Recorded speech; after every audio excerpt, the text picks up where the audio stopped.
ہر طرح کی برائی کو آپ کے گھر سے دور کیا ہے. اگر عائشہ کے اندر برائی ہوتی تو کبھی مولا آپ کو نکاح کا حکم ہی نہیں دیتا, ہو ہی نہیں سکتا. حضرت عثمان کو بلایا, کہا آپ کا کیا خیال ہے؟ کہتے ہیں دیکھیں کتنی پیاری بات ہے, یا رسول اللہ صلی اللہ علیہ وسلم, اللہ نے آپ کا سایہ زمین پر نہیں ڈالا تاکہ کسی کا پیر نہ پڑ جائے, رسول کے سائے پر کسی کا پیر نہ پڑ جائے. کیا وہ مولا آپ کو ایسی بیوی دے گا جس کے اندر غلاظت ہو ہی نہیں سکتا یا رسول اللہ. حضرت علی سے پوچھا آپ کا کیا خیال ہے؟ عرض کرنے لگے یا رسول اللہ صلی اللہ علیہ وسلم, جہاں تک عائشہ کی بات ہے لوگ کہہ رہے ہیں ایسے کہ آپ کے گھر والی, آپ کی خاتون, آپ کی بیوی ایسی. ہمارا تو عقیدہ یہ ہے کہ رب تعالیٰ آپ کے جسم پر تو مکھی بھی نہیں بیٹھنے دیتا, آپ کے جسم پر کبھی مکھی نہیں بیٹھتی. عائشہ اگر ناپاک ہو تو آپ کے گھر میں مولا کیسے رکھتا؟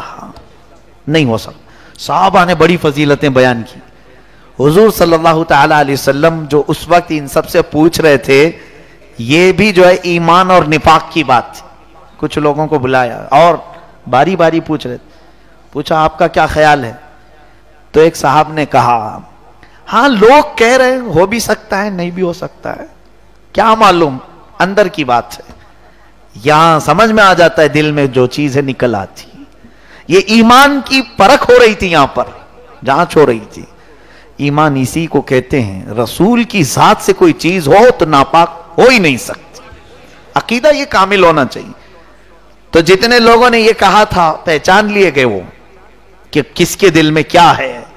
ہاں لوگ تو کہہ رہے ہیں, اور عائشہ رات کو کیوں گئی تھی, ایسے باتیں بھی کچھ لوگوں نے کی. لیکن جو صحابہ تھے, اہل ایمان تھے, ان کو اللہ نے مضبوط ایمان عطا کیا تھا. چند دن ایسی گزرے, 1 مہینہ گزر گیا, تب اللہ تعالیٰ نے جبرائیل امین کے ذریعے آیتیں بھیجی. اللہ فرماتا ان الذین جاؤوا بالافک عصبۃ منکم لا تحسبوه شرا لکم بل هو خیر لکم. جو لوگ تہمت لگائیں آپ کے گھر والوں کے متعلق, اے محبوب اس کو آپ برا نہ سمجھیں, آپ کے حق میں بہتر ہی ہے, بہتر ہے. کیونکہ سبوں کے دلوں کی کڑھن مولا تعالیٰ ظاہر کرنا چاہتا تھا. پتہ یہ چلا کہ نبی کا گھرانہ کسوٹی ہے ایمان کو ناپنے کی. جو اس طرف محبت کے جملے کہا وہ ایمان والا ہے, اور جس نے شک بھی کیا وہ منافق ہے. اللہ تعالیٰ فرماتا ہے والذی تولی کبرہ منہم لہ عذاب عظیم, میں تو ان کے لیے دردناک عذاب رکھا ہوں, بڑا عذاب. اب رہی بات یہ ان پر جو لگایا گیا تھا, عائشہ بری ہے ان تمام چیزوں سے. اللہ نے حضور کے گھرانے کی پاکی قرآن میں بیان کی. اب سنیے, جب یہ آیتیں نازل ہوئی تو حضرت ابو بکر صدیق دوڑتے ہوئے آئے عائشہ کے پاس. 1 مہینے کے بعد حضرت عائشہ کہتی ہیں میری آنکھیں سوج گئی تھیں, اتنے دن تک حضور سے بھی ملاقات نہیں ہو رہی تھی.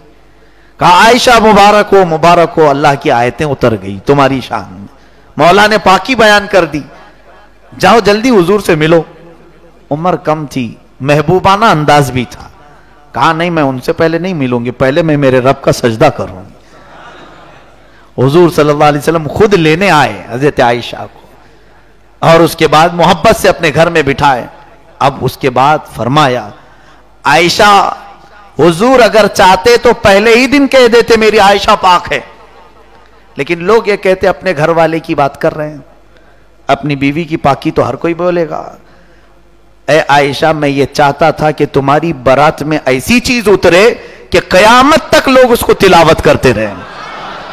ہائے آج دیکھیں کروڑوں امام ہوں, کروڑوں مسجدیں ہوں, ہر جگہ جہاں پر بھی تلاوت ہوگی ہماری ماں کی پاکی بھی بیان ہو رہی ہوگی. عائشہ صدیقہ عفیفہ طیبہ طاہرہ رضی اللہ تعالیٰ عنہ کی پاکی بھی قرآن نے بیان کیا. حضور صلی اللہ تعالیٰ علیہ وسلم حضرت عائشہ صدیقہ رضی اللہ تعالیٰ عنہ کو یہ فرماتے ہیں اللہ نے تیرے حق میں قرآن کی آیتیں ایسی اتاری کہ صبح قیامت تک اب تیری پاکی ایمان والے بولتے رہیں گے. اللہ تبارک و تعالیٰ نفاق اور منافقین کے شر سے ہماری حفاظت فرمائے.